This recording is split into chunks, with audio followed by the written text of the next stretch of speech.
Muito bem. Hoje, domingo de Páscoa, dia mais importante de nós cristãos, é a nossa festa máxima. Eu sei que a gente faz mais bagunça, mais festa no Natal, mas tá tudo bem, né? O nascimento da criança e o aniversário dele a gente tem que celebrar mesmo. Hoje é um dia em que a gente nem faz tanta festa, mas é um dia onde a gente precisa celebrar dentro da gente muito mais profundamente. Hoje é um dia importante, hoje é o dia importante para a igreja, é o dia onde a gente sai de um lugar e vai para outro lugar. Quinta-feira, tudo deu errado.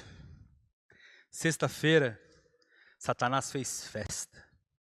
Sexta-feira ele celebrou como nunca, porque ele venceu. Aí no domingo, Jesus reverteu a história. Hoje é o dia em que a gente vence. Hoje é o dia em que ele vence a morte. Hoje é o dia em que ele abre o caminho e permite que a gente entre nesse lugar onde ninguém podia entrar. Hoje é o dia onde ele resgata a gente da morte eterna. Hoje é o dia onde ele resgata a gente da separação eterna. Hoje é o dia que ele resgata a gente das trevas terríveis e que eu e você fizemos para nós mesmos. Hoje é o dia da celebração da vitória suprema. É o dia onde a gente vence de uma forma que nunca mais vai acontecer. A gente só está esperando agora a volta dele. E aí acabou. Mas toda a batalha foi vencida num domingo como esse, há 2000 anos atrás, lá quando Jesus ressuscitou. Mas a gente, ao longo desse mês de abril, a gente está trabalhando os efeitos da cruz. Porque a história da cruz a gente conhece bastante. Provavelmente se você ligou a televisão hoje à tarde, em algum dos canais estava passando um filme de Jesus morrendo, sendo ressuscitado, né? Você provavelmente assistiu isso no seu domingo. Você provavelmente já ouviu essa história várias vezes. Você já, como eu, está careca de saber a história da morte e da ressurreição de Jesus. Mas existem coisas que a gente pode aproveitar que estão ao redor da morte e da ressurreição de Jesus. O que ela produz para a gente de fato? O que ela traz para a gente e que não existiria uma outra forma de ser trazida? Na primeira semana do mês de abril, a gente tratou a justificação. A gente tratou o tema da justificação pela fé e a gente percebeu ali que nós tínhamos uma dívida que não poderia ser paga, a gente tinha uma conta com Deus que não poderia ser paga e que Jesus paga essa conta por nós. A gente devia e não tinha uma forma da gente restaurar a nossa comunhão com Deus e Deus faz isso por nós. Por livre e espontânea vontade, Ele quita a nossa dívida. Mas Ele não faz só isso, porque se a nossa dívida tivesse sido só quitada, a gente estaria zerado, a nossa conta estaria zerada. A gente não teria mais nenhum débito com Deus, mas a gente não teria saldo com Ele, a gente não teria um lugar ao lado dele, a gente só não deveria nada para Ele. Mas ainda assim, o nosso lugar seria separado, porque a Bíblia vai dizer que nós estávamos separados de Deus. Só pagar a conta não nos une de volta a Ele. Cristo, então, Ele faz da gente herdeiros do reino. Ele nos traz de volta, pagando a nossa dívida e nos coloca dentro do reino eterno de Deus. Isso foi o que a gente viu no primeiro domingo desse mês. No segundo domingo desse mês, a gente falou sobre a ressurreição. A gente falou, então, sobre a regeneração, sobre o fato de nascer de novo. Uma vez que você é justificado e que a conta é paga, você agora é colocado numa nova família. Só que para você entrar nessa nova família, você não simplesmente pega um documento, um atestado qualquer de adoção. Você precisa nascer de novo. E aí, quando você nasce de novo, você entra nessa nova família, que é a família de Cristo. E a gente, então, meditou a respeito das implicações dessa ressurreição, que também é algo que a cruz nos possibilitou. E hoje a gente vai falar sobre a terceira das 4 coisas principais que a cruz nos possibilitou, que é a santificação. E aí na última semana a gente vai falar da glorificação. O que importa nessa semana então é a gente falar da santificação que há na cruz. A cruz abre um caminho para algo que não era possível antes, que era a santificação verdadeira. A gente vai ler o Antigo Testamento, e se você já leu o Antigo Testamento, você vai ver especialmente os profetas falando o tempo inteiro de santificação. O tempo todo ele chamava as pessoas para que elas se santificassem. O tempo todo você vai ler eles falando sobre santificação. Mas se eu estou dizendo agora que Cristo possibilita uma santificação que não era possível, por que então o profeta, ou os profetas, faziam essa constante santificação? Muito bem, é sobre isso que a gente vai começar falando. Nós temos dois tipos de pecado que nós cometemos e que Cristo restaura na cruz. A gente normalmente presta atenção em um só que são dois tipos de pecado. Você tem o pecado e os pecados. Olha só que coisa interessante. Lembra hoje quando o pastor abriu o culto e ele falou que tinha o Santo dos Santos? E que do lado de cá do Santo dos Santos ninguém podia entrar? Muito bem, o véu separava, você tinha o lugar santo e o lugar santíssimo, ou o lugar santo e o Santo dos Santos, certo? Muito bem, do lado de cá, dentro do Santo dos Santos, ficava uma arca. Vocês já ouviram falar da arca? A Arca da Aliança? Muito bem, a Arca da Aliança ela era uma arca de ouro, quadrada, grandona, que tinha os querubins em cima dela, e em cima dela ela tinha uma tampa. Dentro dela, ela tinha alguns elementos lá dentro. Você tinha as tábuas da lei, você tinha maná, você tinha vários elementos ali do período em que Deus tirou o povo do Egito até quando ele dá a lei e mais para frente ele dá a arca. O que importa para a gente é a tampa da arca. Aquela tampa que ficava em cima da arca, ela chama kefemet, se eu não me engano. É alguma coisa assim em hebraico. A tradução para a nossa língua vai ser propiciatório. O nome dessa tampa, que ficava em cima da arca, é a tampa do propiciatório, certo? Essa era a tampa da arca. Uma vez por ano, o sumo sacerdote pegava o sangue daquele cordeiro. Lembra da história dos dois animais? Que um era sacrificado, o outro era mandado para o deserto? Ele pega o sangue daquele animal que era sacrificado e entrava no Santo dos Santos. Só o sumo sacerdote podia fazer isso. Então ele entrava no Santo dos Santos com o sangue daquele cordeiro e ele derramava esse sangue onde? No propiciatório. Ou seja, o lugar aonde se propicia, aonde se paga, aonde se cobre. O nome da tampa é propiciatório. Ou seja, a tampa é o que cobre. E aí você derramava sangue naquilo que cobre. Simbolicamente, eu estou derramando o sangue num lugar e sobre este sangue eu escondo a lei, porque a lei está lá dentro. Então eu jogo o sangue em cima da tampa da arca e o sangue que eu joguei em cima da arca cobre a lei, porque ela pede perdão pelo pecado, certo? Então quando eu cubro a lei está satisfeita, ou a lei está oculta. Logo, ela não pega você. Era isso que ele fazia pedagogicamente. Uma vez por ano, ele entrava com o sangue e cobria a tampa da arca. A lei está coberta, vocês não têm culpa. Eu paguei o pecado de vocês. Dura um ano. Daqui um ano, eu mato o outro, pego o sangue, levo lá dentro e cubro novamente a lei. A lei está satisfeita. Mais esse ano. E assim a gente vai fazendo. Uma vez por ano, eu vou até lá dentro e derramo sangue sobre a tampa. E durante aquele período, os seus pecados estão cobertos. Os seus pecados estão cobertos. Mas todo ano eu preciso voltar e fazer a mesma coisa. Todo ano eu preciso voltar e fazer a mesma coisa. Por quê? Porque o sangue do animal não é suficiente para pagar o tamanho dos pecados de todos. Então eu tenho que repetir, e repetir, e repetir, e repetir, porque aquilo é só um símbolo, ele só aponta para alguém. Cristo, o livro de Hebreus vai nos dizer que Cristo, ele é o sumo sacerdote perfeito. Ou seja, quando ele entra no templo e ele atravessa o Santo dos Santos e ele chega diante do propiciatório, ele tem um sangue perfeito na mão dele. E ele é um sumo sacerdote perfeito. E o sangue que ele derrama sobre o propiciatório é o dele. E o sangue que ele derrama cobre a lei de uma vez por todas. E a lei está satisfeita. Então os nossos pecados estão pagos, cobertos.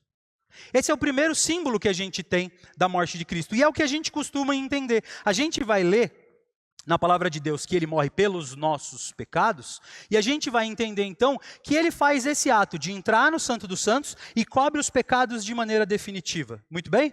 Todo mundo entendeu isso. O que isso vai fazer? Se você olhar Isaías 6 vai ter a Arca da Aliança de verdade. Isaías 6, quando você lê Isaías 6, você vai ver a Arca da Aliança verdadeira. Você vai ver Isaías chegando no Santo dos Santos, é o lugar onde Deus está, e os querubins verdadeiros estão de volta do trono, e Deus está sentado no trono, e o propiciatório é o lugar onde ele está assentado, e lá é fogo vivo. Essa é a cena que você vai ver. Você vai ver a Arca da Aliança, que é o que a gente vê, que é um símbolo de verdade em Isaías 6. Aquela é a cena. E aí Isaías entra em pânico, porque ele é pecador, e quando ele chega diante de Deus, no propiciatório, que é fogo vivo, o que acontece com Isaías? Ele é destruído. Porque tudo que é pecado, quando entra em contato com o que é santo, santo, santo, porque é isso que os querubins dizem que ele é, né? Santo, santo, santo. É o superlativo deles. Quando ele chega diante do santo, dos santos, dos santos, ele vai ser consumido. Ele vai ser destruído. Por quê? Porque o pecado não pode ficar na presença de Deus. E aí, quando Jesus vai e faz a obra dele, que é derramar o sangue dele sobre o propiciatório e aplacar os nossos pecados, nós agora, que o Hebreus vai dizer, podemos entrar no Santo dos Santos, na presença do Deus vivo e não sermos consumidos. É isso que mudou. Agora a gente pode entrar no lugar santíssimo, lá na habitação de Deus, sem que a gente seja destruído. E aí, então, o véu se rasga. O véu se rasga por quê? Porque agora não precisa mais existir um bloqueio entre nós e Deus para a nossa preservação. Porque o véu não estava lá para proteger Deus, estava para proteger o povo. O povo não podia entrar lá, não era Deus que não podia sair. Mas agora que Jesus veio, entrou e pagou o pecado de maneira definitiva, para que véu? Agora a gente pode entrar. E é o que Hebreus vai dizer, portanto, nós podemos entrar com confiança diante do trono. Porque agora a gente tem um sumo sacerdote e um sacrifício perfeito que satisfizeram esse problema. Mas não é só isso. Deus ainda tem que resolver na gente o problema do pecado. Porque existem os pecados que nós cometemos. E é esse pecado, os que nós cometemos, que a lei vai tratar. Os que cometemos. Mas e o que nós somos? Porque todos nós nascemos escravos do pecado. O pecado que Adão cometeu lá no começo, ele nos faz herdeiros do pecado. E nós somos filhos da ira, inimigos completos de Deus. A lei não trata desse pecado, você já pode ler a lei inteira aí. Lê qualquer sacrifício de Deuteronômio, de Levítico, não tem. Não tem uma maneira de você acabar com o pecado do homem. Não tem. A lei inteira vai tratar sobre os pecados do homem. As coisas que nós fazemos errada. A que a gente é errado, não tem como. E é por isso que todo ano precisa ser feito. Mas aí Jesus vem e morre. E a morte de Cristo, essa paga o nosso pecado. Porque o salário do pecado, não é dos pecados, é do pecado, é a morte. E aí quando Jesus morre por nós, aí então a obra dele cai sobre nós e o pecado foi pago em nós.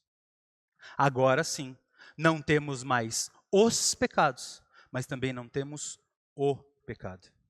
Qual é a diferença que isso tem? Você pode pecar e não pecar, ou viver uma vida em busca de perfeição, igual um judeu vivia.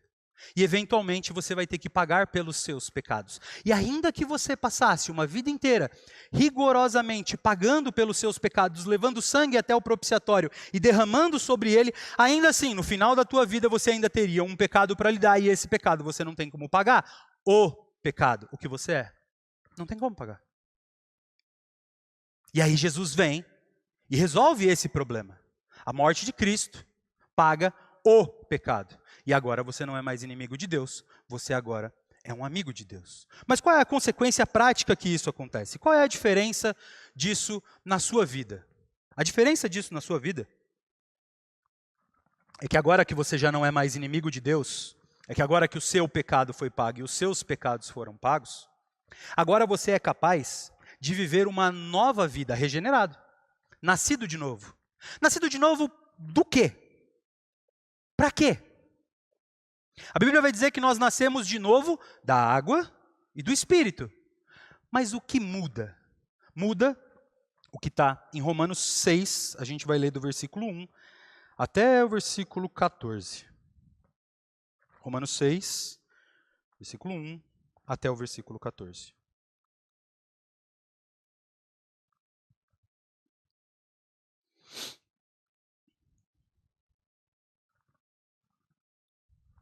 Diz assim: que diremos então? continuaremos pecando para que a graça aumente? De maneira nenhuma. Nós, os que morremos para o pecado, como podemos continuar vivendo nele? Ou vocês não sabem que todos nós que fomos batizados em Cristo Jesus, fomos batizados em sua morte? Portanto, fomos sepultados com ele na morte, por meio do batismo, a fim de que, assim como Cristo foi ressuscitado dos mortos, mediante a glória do Pai, também nós vivamos uma nova vida.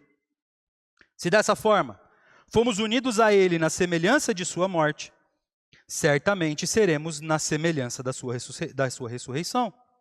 Pois sabemos que o nosso velho homem foi crucificado com ele, para que o corpo do pecado seja destruído, para que não sejamos mais escravos do pecado, pois quem morreu foi justificado do pecado.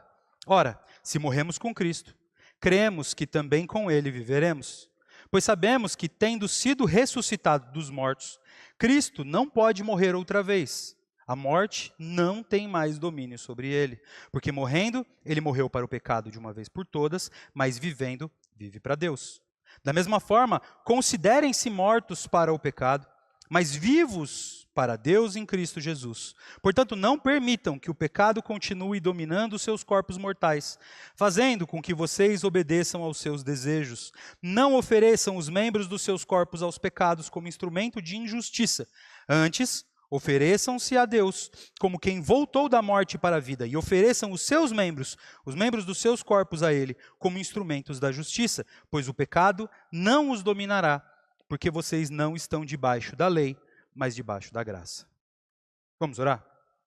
Pai, obrigado pela Tua palavra, te louvamos por ela lida nesse momento, que ela possa tocar as nossas vidas, transformar a nossa existência, e que o Senhor seja glorificado por meio dela, Senhor. Que o Senhor nos ilumine, a mim e aos meus irmãos, para que nós possamos compreender os mistérios e as perfeições que existem nela, e que nós possamos viver para a Tua glória, a partir do que ela nos ensina, Senhor. Essa é a nossa oração, em nome de Jesus. Amém. Muito bem. A morte de Cristo, então, ela vai pagar o pecado e os pecados. E isso vai mudar o que esse texto vai nos ensinar, que quando nós morremos na cruz com Cristo, o corpo de Cristo e nós junto com Cristo na cruz, quando o nosso corpo morre figurativamente em Jesus, o que morre junto com a gente é a escravidão do pecado. Lá na cruz, quando Cristo morre na cruz, o que morre na cruz é a inimizade que nós tínhamos com Deus. O que morre na cruz é a separação que a gente lê lá em Romanos 3, que existia entre nós e Deus. São essas coisas que morrem na cruz.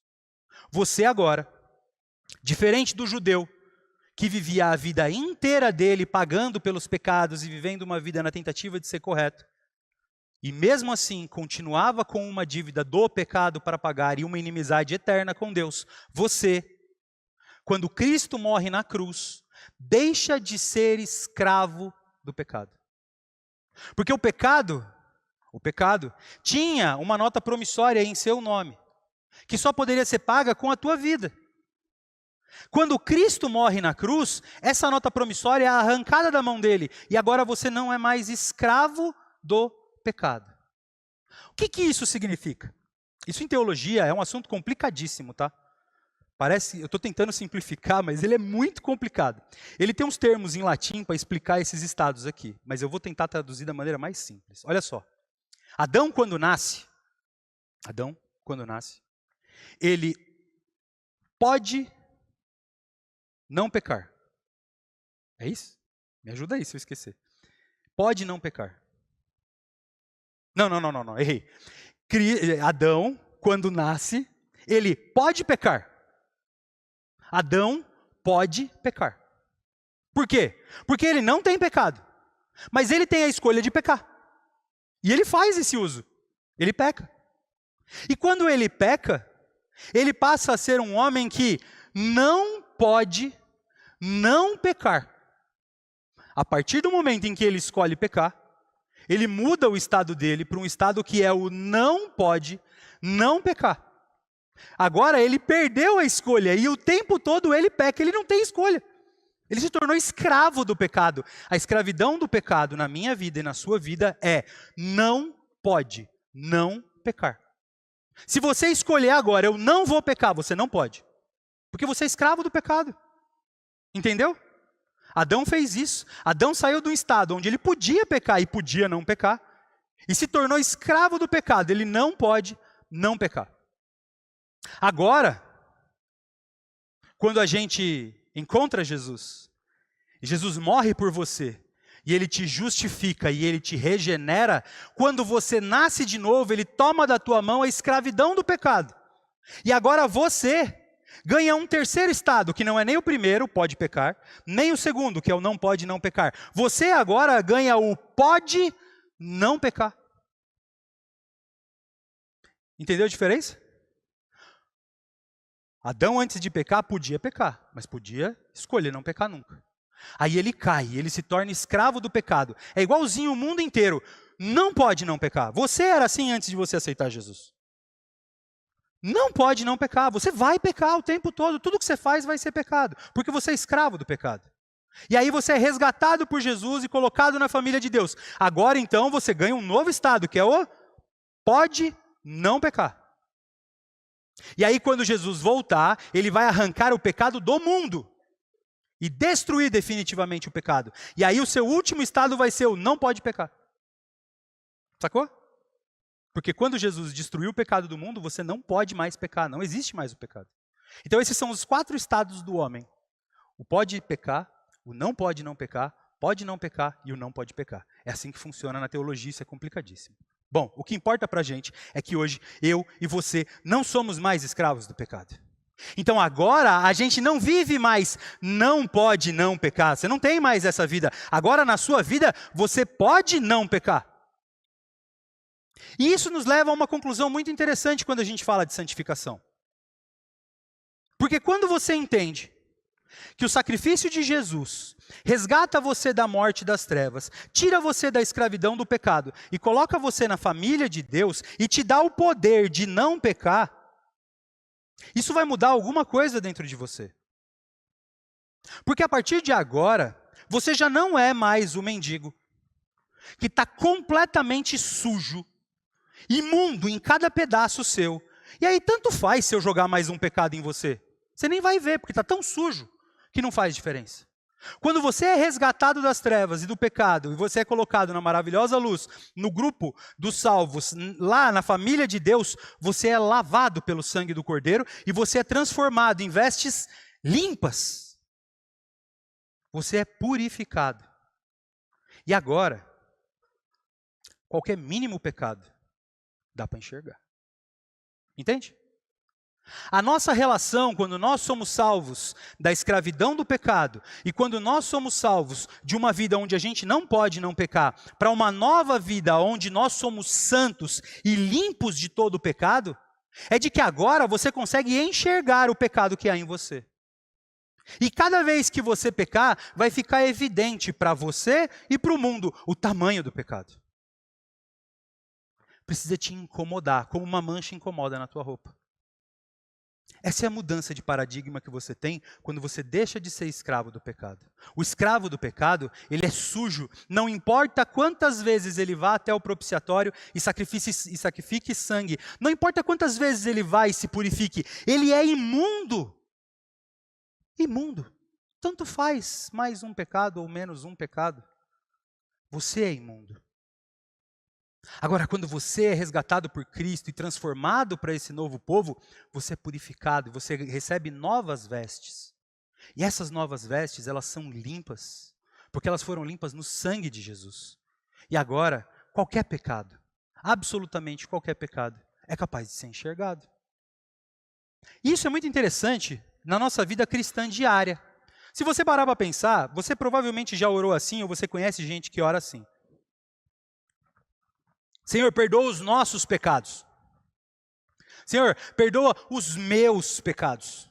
Senhor, perdoa porque assim, eu sou horrível, Senhor. Eu sou terrível, eu não presto. Nada em mim se aproveita. Como eu sou terrível, Senhor, olha só. Diante de Ti eu me sinto imundo, eu me sinto pequeno. Ah, se não fosse o Senhor, nossa, como eu sou terrível, como eu sou horroroso. Olha, eu não vou nem começar de tão ruim que eu sou. Sabe assim? Você não pode orar desse jeito, meu irmão. Cristo morreu por você.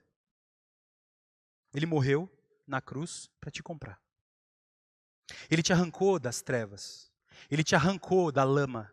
Ele te arrancou do pecado e te colocou na família dele. Você agora é membro da família de Jesus. Ele trocou as suas roupas e colocou as roupas dele em você. Ele colocou o anel no teu dedo e as joias dele em você. E a herança eterna que ele tem do Pai, ele deu para você. Você precisa entender isso e parar de achar que você não tem valor. Diante de Cristo, você tem valor. Valor tão grande que ele morreu por você. Ele não morreria se você não tivesse valor. Você tem que ter a consciência de que você tem valor nele. Nele. Não em você mesmo. Mas nele, você tem muito valor. E você precisa lutar por essa santidade, porque Paulo vai nos dizer lá em Efésios que nós devemos viver uma vida digna da salvação que nós recebemos. Filipenses 1, 23 e 24 vai falar que nós devemos exercer essa vida cidadã como pessoas dignas do valor que nós temos. Você tem muito valor diante de Deus. E é sua obrigação viver de uma maneira de quem tem esse valor. E você expressa esse valor vivendo da maneira como Ele que te deu o valor quer que você viva. Por isso, a importância da nossa busca pela santidade. Porque agora que nós não somos mais escravos do pecado, e agora nós somos parte da família de Deus, agora que nós já não estamos mais com as nossas vestes sujas, mas com as nossas vestes purificadas, agora nós podemos enxergar os nossos pecados, agora nós podemos enxergar as nossas falhas, agora nós podemos enxergar as nossas dificuldades, e nós devemos lutar contra elas. Por isso que Paulo começa o capítulo 6 aqui com a pergunta, ele fala assim, então quer dizer que a gente vai continuar pecando para que a graça aumente? Porque no anterior ele vai falar que onde abundou o pecado, superabundou a graça. Você vai falar logo, então eu continuo pecando para que a graça seja maior ainda. Ele fala, não. Não é isso. Você não vai pecar um monte já porque Jesus te salvou e aonde tinha pecado ele exerceu um monte de graça. Não, você vai viver agora da maneira digna de quem nasceu de novo. Pecou o que tinha para pecar, acabou.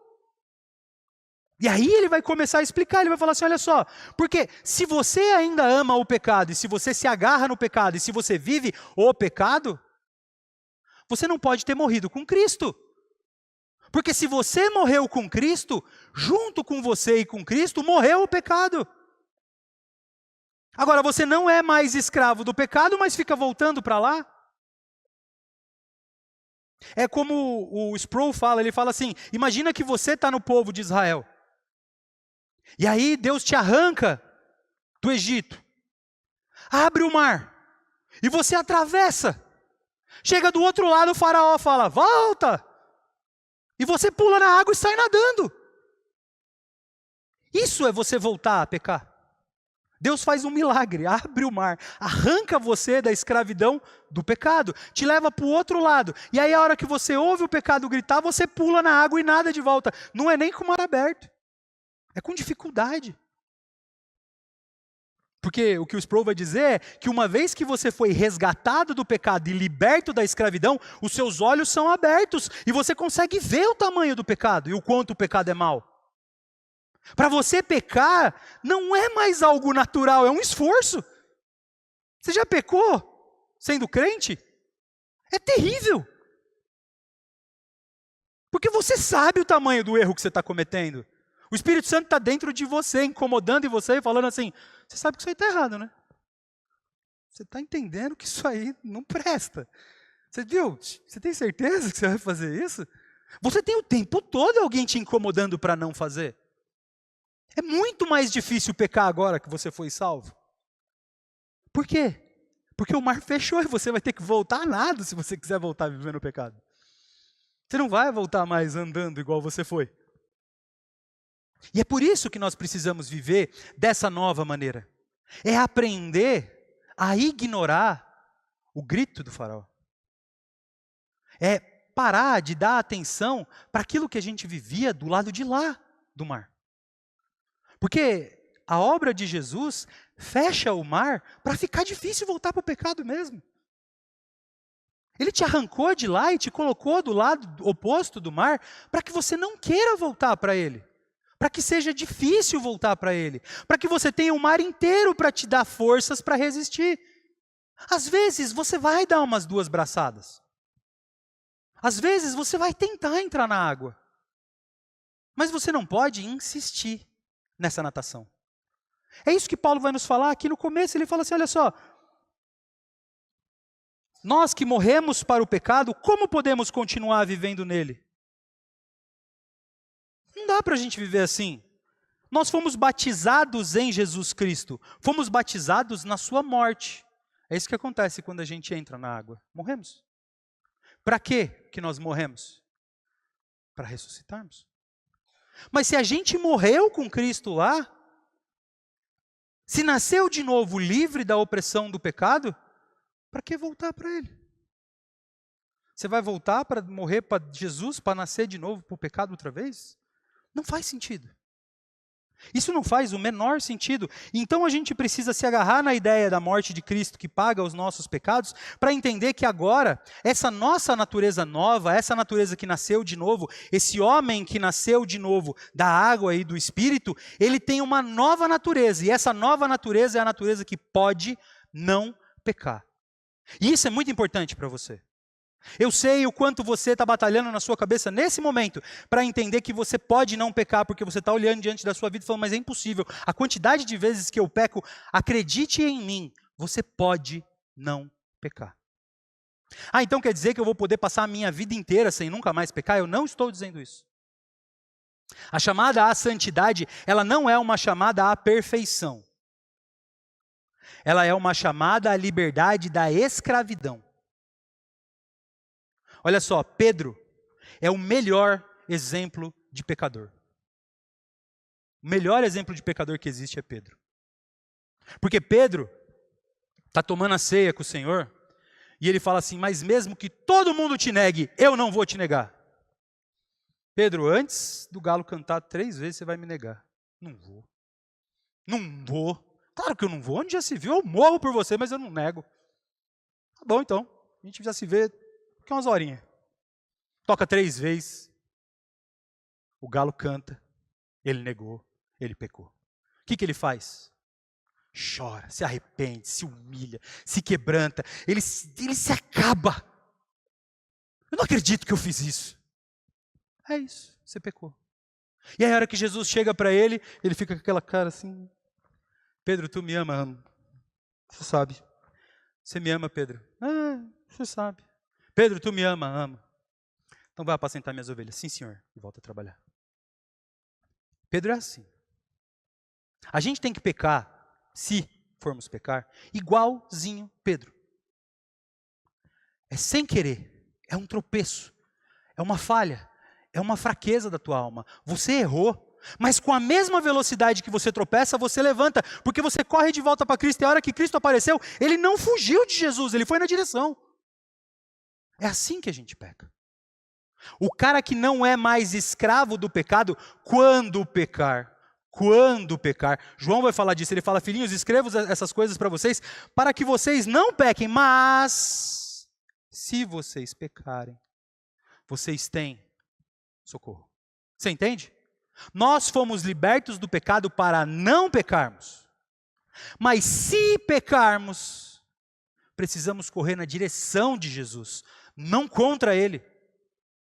Não igual Judas. Judas e Pedro traíram Jesus. Os dois. Um negrou ele 3 vezes, o outro vendeu ele. Mas os dois traíram Jesus. O termo lá é trair. Um se torna um dos apóstolos mais importantes, o outro se suicida. Porque os dois, quando pecam, têm atitudes diferentes. Um corre na direção de Jesus, o outro corre de Jesus. A vida do escravo do pecado é correr de Jesus. A vida do novo nascido é correr para Jesus.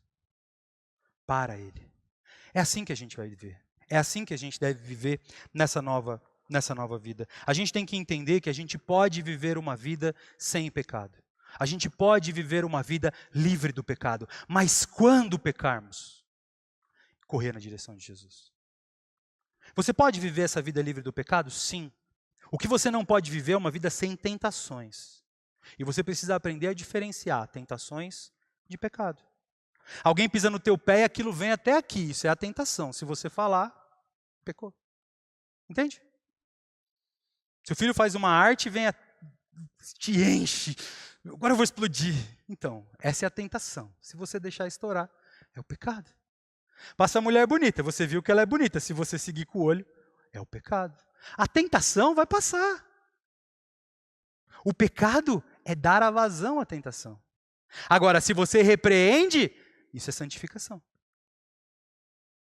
E nós somos chamados para a santificação. Matar as tentações. É matar as lutas. Não é não sentir o desejo do pecado. Não é não pensar no pecado. Não é ele não te atentar. Não é isso. É não ceder a ele. O faraó vai gritar do lado de lá. Você só vai voltar nadando se você quiser. A tentação é ouvir o grito. O pecado é pular na água e voltar. E nós fomos chamados para a liberdade. Nós temos os recursos para olhar para as tentações e vencê-las. Em Cristo. E somente em Cristo. Muito bem. A santificação, quando nós olhamos a partir dessa perspectiva, a gente vai perceber que ela não é obra do homem. Apesar de tudo isso aqui que eu disse, a santificação ela não é uma obra da carne. Ela não é uma obra do homem. Não é uma coisa que você vai fazer e não é uma coisa que eu vou fazer. Olha só, nós estamos falando da salvação que há em Cristo Jesus. Nós começamos na primeira semana falando da justificação, certo? A justificação ela é obra de quem? De Cristo. Ele te torna justo, porque ele é o único justo e ele concede a justiça dele para você, certo? Justificação é uma obra de Cristo. Na segunda semana nós falamos da regeneração, do nascer de novo da água e do Espírito. Quem regenera você? Jesus. É uma obra dele feita na tua vida. Ele te faz nascer de novo da água e do Espírito. A glorificação, que é a volta de Cristo e a união eterna com ele, é a volta dele para nos unir. É a obra de quem? De Cristo. Por que a santificação você acha que é obra tua? A santificação também não é obra tua. A santificação é obra de Cristo na tua vida. A única diferença entre a justificação, a regeneração e a glorificação é que a santificação não é um ato. Você é justificado, ato, pum, acabou, você foi justificado. Você é regenerado, ato, pum, você foi regenerado. A glorificação, Jesus vai voltar, pronto, ele volta de uma vez. A santificação, ela não é um ato. Ela começa no momento em que você nasce de novo, na regeneração, e ela vai até a glorificação, o dia que Jesus voltar ou o dia que você morrer. Todo esse espaço entre você nascer de novo e você morrer ou Jesus voltar, ele se chama santificação. Esse é o estado em que todos nós que já temos Jesus como nosso Senhor e Salvador, estamos. Eu e você estamos no mesmo lugar. Todos nós estamos na santificação. E ela acontece diariamente ao longo de toda a nossa vida. Toda a nossa vida. E ela não acaba. Nós morremos na santificação. E aí, quando Jesus volta, ele nos aperfeiçoa.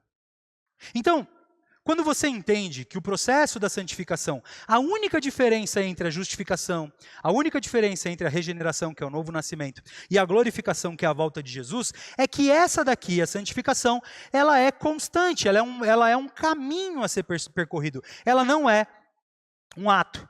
É como se a justificação fosse você escolher o destino de viajar, a regeneração fosse você entrar no carro, a santificação é a viagem inteira e a glorificação é o destino. Essa é a única diferença. As três são atos e a santificação é um processo. Mas o fato dela ser um processo não tira de Deus o poder de fazer isso. É Ele quem santifica cada um de nós. Ele é quem opera a santificação em nós. Nós precisamos entender que a santificação ela é um ato feito por Deus num processo diário na sua vida, porque você precisa parar de lutar para querer produzir santificação em você mesmo. Porque quando você tenta produzir santificação em você mesmo, você está sendo orgulhoso. Você está achando que você é capaz de fazer algo para Deus. Você está achando que você é capaz de produzir algo em você. Você está achando que você é capaz de fazer algo, já que Deus começou alguma coisa. E não adianta, não é assim que funciona. A santificação, ela é um chamado para quem é fraco. Para quem é fraco. E você precisa ser fraco para ser santificado. Paulo uma vez estava orando a Deus e ele pedindo para que Deus tirasse o espinho da carne dele. E ele falou, Senhor, tira o espinho da minha carne. E aí Deus falou assim, não. A minha graça te basta. Porque na sua fraqueza, eu me torno forte. E aí Paulo fala assim, então eu vou me gloriar na minha fraqueza. Sabe por quê? Porque Paulo entendeu que ele não é capaz de produzir ele mesmo. Ele não é capaz de fazer sozinho. Ele não é capaz de conseguir por meios dele, pelo esforço dele, pelo trabalho dele. Ele não consegue. Ele não consegue tirar dele alguma coisa. Ele não consegue ser melhor. Ele não consegue ser independente. Ele não consegue ser livre. Então ele percebe que é na fraqueza dele, é na limitação dele, é na pequeneza dele que Deus se torna grande. Porque Deus vai fazer coisas nele que ele não é capaz de fazer. E aí ele vai começar a experimentar as coisas que Deus está fazendo na vida dele. A santificação, ela é um ato de gente fraca. Enquanto você achar que você é capaz de se santificar, enquanto você achar que você é capaz de se tornar melhor, enquanto você achar que você é por seus meios, você consegue, você não consegue. É só o dia em que você entender, não consigo sozinho. Não dá. Aí Jesus que foi quem te regenerou, Jesus que foi quem te justificou, Jesus quem vai te glorificar, Ele vai te santificar.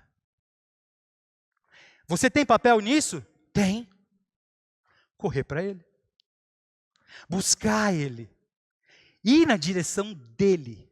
Para que Ele faça a boa obra. Filipenses vai dizer que é de Deus tanto o querer quanto o efetuar. Ele coloca no teu coração a vontade de ser santo e Ele vai fazer você ser santo. E em você? Busque a Deus. A sua função no processo de santificação é não resistir a Deus. É não dificultar o processo para Ele. É não atrapalhar Ele enquanto Ele dá banho em você e te limpa. Já tentou dar banho em criança arteira? E você fica tentando banhar e a criança rodando para um lado e para o outro? Então, é isso. Não seja essa criança. Ele está te dando banho. Ele quer te deixar limpo. Para de rodar em volta do chuveiro. Deixa Ele te dar banho. Essa é a nossa função. O problema é que a gente acha que a gente vai produzir essas coisas. Ah, mas se eu fizer isso, aí eu vou ser mais santo. Ah, se eu fizer aquilo, então eu vou ser mais santo. Se eu buscar a Deus desse jeito, aí eu vou ser mais santo. Então eu vou parar, agora eu vou usar outra roupa. Agora eu vou levar a Bíblia para a igreja, eu não vou mais ler no celular. Agora eu vou orar às 5 da manhã e não às 6 da manhã. Agora eu vou fazer. Se isso não nasce do Espírito em você, não vem de Deus, não produz santificação. Busque a Deus. Busque a Deus. E Ele vai santificar a sua vida. Ainda assim, apesar de tudo isso, o autor vai nos dar 3 referências de como cooperarmos para a nossa santificação. Como a gente pode fazer alguma coisa? Como a gente pode parar de rodar no banho enquanto Ele quer nos limpar? O Nicodemos, Augusto Nicodemos, o pastor Augusto Nicodemos, ele tem um livro sobre Romanos 9, um livro desse tamanho, assim, sobre a santificação. E no livro dele, ele vai ter uma consideração em Romanos 6 bastante interessante. Ele vai propor que a gente olhe 3 palavras que tem no texto de Romanos 6 e como essas 3 palavras elas podem nos ajudar a viver a salvação e a cooperar na nossa santificação, de maneira a buscar a Deus para que Ele nos santifique. Ele fala o seguinte, olha só, quando você lê o texto de Romanos 6, você pode até marcar no seu texto aí, você vai ver o seguinte, algumas vezes no começo do texto, você vai encontrar a palavra saber. Saber. Olha só, Romanos 3 vai dizer assim, ou vocês não sabem que todos nós fomos batizados em Cristo Jesus, fomos batizados em sua morte. Portanto, fomos sepultados com ele na morte por meio do batismo, a fim de que, assim como Cristo foi ressuscitado dos mortos, mediante a glória do Pai, também nós vivamos uma nova vida. Se dessa forma fomos salvos, unidos a ele, na semelhança da sua morte, também seremos na semelhança da sua vida. Pois sabemos que o nosso velho homem foi crucificado com ele, para que o corpo do pecado seja destruído, e não mais sejamos escravos do pecado. Pois quem morreu foi justificado no pecado. Ora, se morremos com Cristo, cremos que também com ele vivemos, pois sabemos que temos sido ressuscitados dos mortos, e não podemos morrer outra vez. A morte não tem mais domínio sobre ele, porque morrendo, ele morreu para o pecado uma vez por todas, mas vivendo, vive para Deus. Essa é a primeira palavra, saber. Para que a gente possa cooperar com Deus no nosso processo de salvação, para que a gente possa diminuir o quanto a gente atrapalha a Deus no nosso processo de salvação, a primeira coisa que o texto vai nos indicar é que nós precisamos saber das coisas. Isso significa o seguinte: nós precisamos buscar e conhecer a Deus. Conhecer o nosso Salvador. Nós estamos aqui todas as quartas-feiras discutindo, mergulhando das Escrituras. A gente está falando sobre a graça no texto de Mateus, e a gente estava discutindo nesse último encontro a respeito do como é importante. A gente lê o texto que diz: crescei na graça e no conhecimento de Jesus Cristo. O como esse texto está dizendo para a gente que a gente não deve se preocupar em crescer na graça e no conhecimento do livro de Apocalipse, na graça e no conhecimento do livro de Romanos, na graça e do conhecimento do livro de 2 Coríntios. Todos esses livros, eles são importantes, mas assim, olha só, a coisa mais importante que nós temos para crescer e conhecer é Jesus, quem Ele é. Você já percebeu que a gente passa muito tempo estudando o resto da Bíblia e a gente estuda muito pouco quem é Jesus? O que Ele fez? Quem é essa pessoa que nos salvou? Quem é esse Deus feito carne que andou no meio da gente para nos salvar? Nós precisamos conhecê-lo profundamente. É nisso que o apóstolo nos ensina. Ele fala: conheçam e cresçam no conhecimento dEle. Quem é Ele? Porque se você não conhece Ele, você não conhece quem te salvou. Nem sabe por que Ele te salvou, nem para que Ele te salvou. Como que você vai crescer na santidade? Porque o que Paulo está dizendo aqui no texto, quando ele está explicando sobre o saber, ele está falando sobre o quê? Sobre a morte de Cristo na cruz, para quê? Sobre como nós morremos com Ele na cruz, para quê? Se a gente não conhece o Cristo que morreu na cruz para nos salvar, vai ser muito difícil de você ser santificado por Ele. Essa é a primeira coisa que nós precisamos buscar: conhecer o nosso Salvador. Conhecer Jesus, a pessoa dele, não é difícil. Não exige grandes teologias. Não existe estudo de quarta-feira. Não exige nada disso. Exige você abrir a Bíblia, Mateus 1, e ler. Lucas 1, um menino nascendo. Você consegue entender um menino nascendo? Mateus 4, você consegue entender ele chegando na beira do lago e sendo batizado, e o Espírito Santo descendo sobre ele, e o Pai do céu falando: esse é o meu filho de quem eu me comprazo. Você não precisa de muita coisa para você entender isso. Você não precisa de dificuldades para você ler Mateus 5, e você ler o Sermão da Montanha, e Jesus te ensinando como é que você faz para ser servo dele. Não tem tanta dificuldade. Mas enquanto você não conhece o seu Salvador, é muito difícil de você ser santificado por Ele o tanto que você pode ser santificado. Essa é a primeira coisa que o texto vai nos ensinar: conhecer Jesus, saber quem Ele é. Saber. Guarde isso. No processo da santificação, você precisa saber, conhecer Jesus. E aí o texto ele vai ter uma outra palavra que ele vai usar, que é a palavra considerar.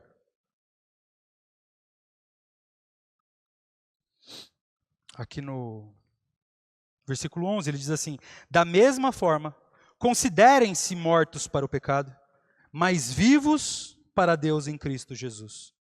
A segunda palavra que a gente pode usar desse texto para nos ajudar no nosso processo de santificação é a palavra considerar-se. Uma coisa é você saber todas essas coisas. É você saber o Sermão do Monte de ponta a ponta. Uma coisa é você entender que Jesus morreu numa cruz, que o sangue dele é a propiciação perfeita, que ela cobre a lei, e que os pecados foram salvos, que a carne dele, quando ela é moída, ela paga pelo seu pecado, o pecado, e agora você não é mais escravo do pecado, e você nasceu de novo. Uma coisa é você saber tudo isso. Você sabe de tudo isso agora. Se você não sabia antes, eu acabei de te contar. Você já sabe. Outra coisa é você se considerar isso daí. Você precisa tomar posse. Você já viu aqueles os pastores que falam assim, toma posse, toma posse, toma posse? Então, essa é a única coisa que você deveria tomar posse na sua vida. De Cristo. Todo o resto, há controvérsias. Pode ser que funcione, pode ser que não funcione. Isso daqui eu te garanto. Tome posse disso daqui na sua vida. Jesus.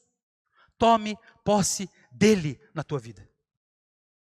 Porque se você tomar a posse dele na tua vida e colocar ele dentro da tua vida, aí então você deixa de conhecer e de entender que ele leva a propiciação até em cima da tábua e ele cobre todo o pecado e ele vai começar a cobrir o teu pecado. E você vai passar de entender que a morte dele na cruz paga pelo pecado original e ele vai pagar o teu pecado original. Você vai passar de entender que o Sermão do Monte é a constituição do reino de Deus e você vai passar a viver a constituição do reino de Deus. Você vai passar de conhecer as promessas da volta de Cristo e de que ele vai acabar com todo choro e com toda lágrima e de que você vai viver na eternidade e que tem o banquete celestial e de que o mundo novo vai ser feito, de que tudo vai ser novo e tudo vai ser perfeito e você vai começar a tomar posse disso na tua vida e isso vai ser para você. Você. E aí quando você olhar para o texto não vai estar falando de algo ou de alguém. Vai estar falando de você e do seu Salvador. E a volta de Cristo não vai ser um evento no tempo. Vai ser o evento mais importante da tua vida. E a santificação não vai ser só um termo técnico que acontece, ele vai ser algo acontecendo dentro do teu coração, todo dia. Você precisa tomar posse disso e colocar dentro de você. Dentro de você. Se considerar morto para o mundo, morto para a carne, morto para o velho homem. O velho homem foi crucificado, deixa ele morto. Ressuscite para a nova vida e passe a viver essa nova vida, tomando posse de Cristo e daquilo que Ele te ensinou, saindo só do conhecer e passar a viver. E aí, a última palavra que o Nicodemos nos indica nesse livro dele, é a terceira que diz o seguinte: não ofereçam os membros dos seus corpos ao pecado como instrumentos da injustiça. Antes, ofereçam-se a Deus como quem voltou da morte para a vida, e ofereçam os membros dos seus corpos a Ele como instrumentos de justiça, pois o pecado não os dominará, porque vocês não estão debaixo da lei, mas debaixo da graça. A última palavra que a gente tem, que o texto nos ensina, é a palavra oferecer-se. Uma vez que você conhece agora a obra de Cristo, agora que você entende a obra de Cristo, da onde Ele te pegou e até onde Ele quer te levar, e agora que você tomou posse dessa obra de Cristo para a sua vida, você colocou ela sobre você e você disse, eu quero essa obra de Cristo na minha vida, eu entendo o sacrifício, mas eu coloco ele sobre mim, eu entendo o novo nascimento, mas eu coloco ele sobre mim, eu entendo as promessas, mas eu coloco elas sobre mim, eu entendo tudo isso daqui que eu estou lendo e eu coloco sobre mim, agora você vai se oferecer diante de Deus, parar de resistir. É deixar o Espírito Santo trabalhar na tua vida, é a partir do conhecimento que você tem da palavra de Deus, começar a viver a vida íntima e espiritual com Cristo e deixar Ele trabalhar no teu coração. É servir como a tábua na qual Ele vai construir uma nova obra. É ser o barro na mão do oleiro. É se colocar à disposição dEle para que Ele faça essa obra maravilhosa. Nós resistimos ao Espírito. Insistentemente, nós resistimos ao Espírito. Insistentemente, você tem a opção de ler a palavra de Deus ou não ler a palavra de Deus e você deixa ela para lá. Insistentemente, você tem a opção de você falar uma palavra de bênção e você fala uma maldição. Você insistentemente tem a oportunidade de vir à igreja e prefere não vir. Insistentemente, você tem a opção de continuar perseverando em oração e você abandona a oração. Insistentemente, nós temos as oportunidades de buscar o nosso Deus, de correr na direção dele e nós resistimos a isso. A gente acha, apesar de a gente achar que a santificação é uma coisa que está na nossa mão, a gente acha que é obrigação dos outros produzirem santidade em nós. O pastor vai pregar uma palavra que vai me edificar. Ele não tem que pegar uma palavra que vai te edificar. Você tem que ser alguém que edifica o teu irmão e o teu irmão tem que ser alguém que edifica você. Você tem que buscar na sua oração a sua edificação. Você tem que buscar na sua oração a edificação da sua igreja. Você tem que buscar na leitura da palavra a compreensão do texto. Você tem que se dispor a explicar o texto para o teu irmão. Você tem que vir à EBD e dar a aula da EBD. E você que tem que vir à EBD para assistir a aula, tem que assistir com o seu melhor. Todos nós temos responsabilidades uns nos outros, mas nós temos as responsabilidades em nós mesmos. Em nós mesmos. Não é o outro quem tem que fazer isso em nós. Nós temos que nos dispor. E Cristo que faz essa obra em nós, porque, de novo, a obra não é nossa, a obra é de Deus. Ele vai fazer essa obra, mas você tem que parar de resistir a ela. Você já não é mais escravo do pecado. Você pode vencer a tentação. Mas aí, quando a tentação do TikTok te rouba, você perde para ela. Aí, quando a tentação do Instagram te rouba, você perde para ela. Aí, quando a tentação de mais um episódio do dorama te rouba, você perde para ele. Aí, quando mais uma, sabe assim? Ah, não, mas eu vou fazer outra coisa. Pois é, mais uma jogadinha só mais um Mario Kart, você perde. Qualquer coisa ganha de Deus. Como que a gente chega na santidade quando tudo ganha de Deus? Pode ser que a gente não tenha tomado posse das coisas de Deus para a nossa vida ainda. Ou pode ser que a gente nem entenda aquilo que a gente está tomando posse. Mas se você entende e você toma posse, você precisa começar a se oferecer a Deus. Se entregar para Deus. Buscar a Deus. Nessa Páscoa, a gente tem o exemplo perfeito de obediência. Perfeito. Jesus obedeceu até a cruz. Nada podia forçar ele a ir até aquela cruz. Nada. Ainda assim, no auge da angústia dele no Monte das Oliveiras, ele vai orar e ele fala: Senhor, está difícil, mas faça a sua vontade, eu vou obedecer. Ele é o exemplo perfeito de obediência. E ele é o exemplo perfeito de obediência porque ele podia obedecer a Deus, nós não. Mas quando ele morre na cruz e ressuscita, ele dá para você o poder de fazer o mesmo. Você faria o mesmo? Diante dele, você falaria: Senhor, está difícil, mas faça a sua vontade. Esse é o chamado da santificação.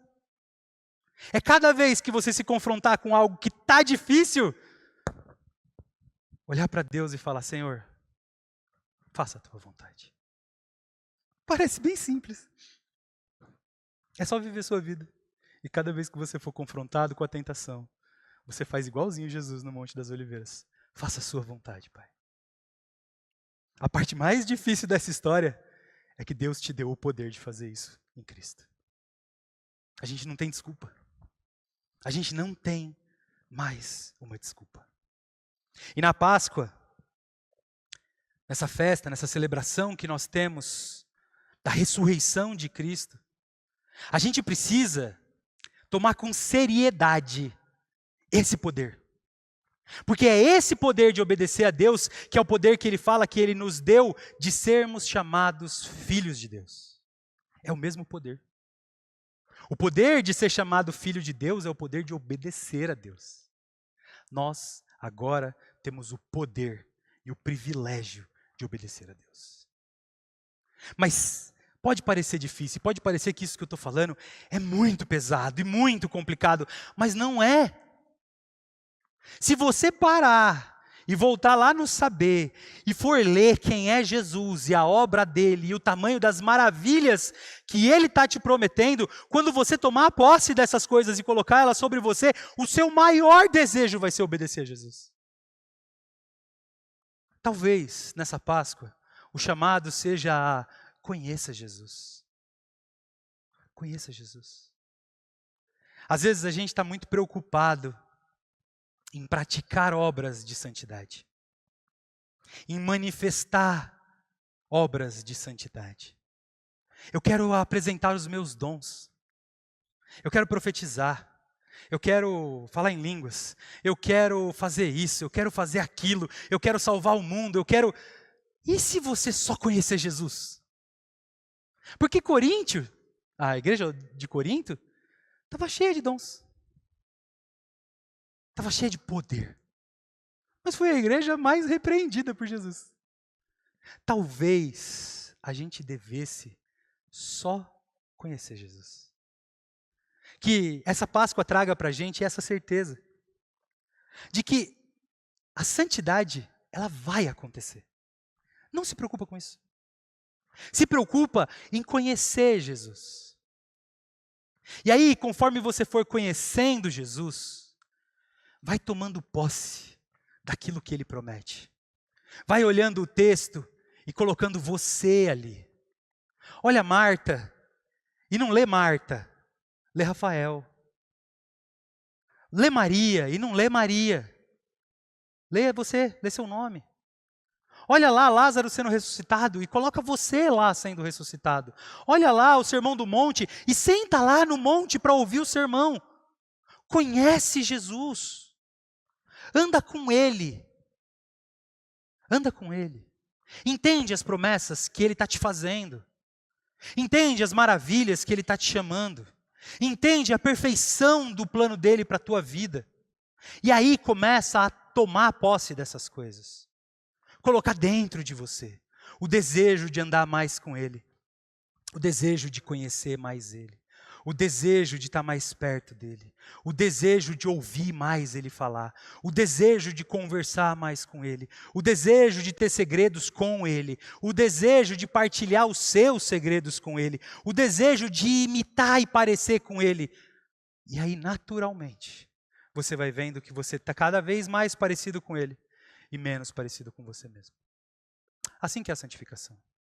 Quanto mais você conhece a Cristo, mais você vai parecer com Ele. Quanto mais você parecer com Ele, menos você vai parecer com o velho homem. Isso é a santificação. Então guarde isso. Saber, tomar a posse, fica mais fácil de você se lembrar. Considerem-se e ofereçam-se. Que você possa, a partir dessa Páscoa, buscar conhecer mais a Deus, conhecer mais a Jesus, para colocar sobre você as promessas que Ele te fez, desejar mais as promessas que Ele te fez, para que você possa então começar a se parecer mais com Ele e menos com você mesmo, para a glória de Deus. Amém? Vamos orar? Pai, nós queremos te agradecer pela Tua palavra que foi lida aqui nessa noite, queremos te agradecer, Senhor, porque é tão bom saber que fomos resgatados das trevas, para a Tua maravilhosa luz e fomos colocados no Teu povo, fomos colocados no Teu reino, fomos limpos de todo o pecado e nos foram dadas novas vestes limpas, puras, vestes maravilhosas, vestes do Teu Filho Jesus, Senhor.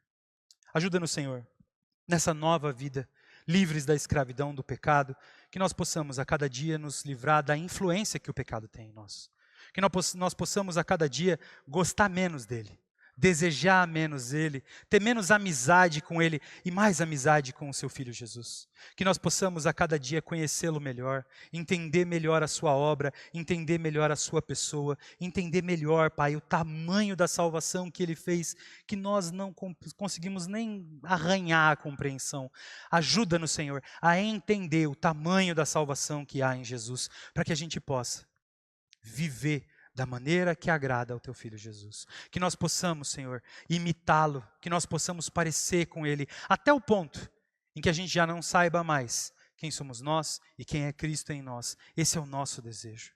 Para que quando o Senhor Jesus voltar para essa terra, para julgar e transformar todas as coisas em coisas novas, nós estejamos alegres e contentes, dignos da salvação que nós recebemos em Cristo. Ajuda-nos, Senhor, nessa Páscoa, a termos a compreensão perfeita do sacrifício de Jesus para a nossa regeneração, Pai. Esse é o que nós te pedimos e já te agradecemos em nome de Jesus. Amém.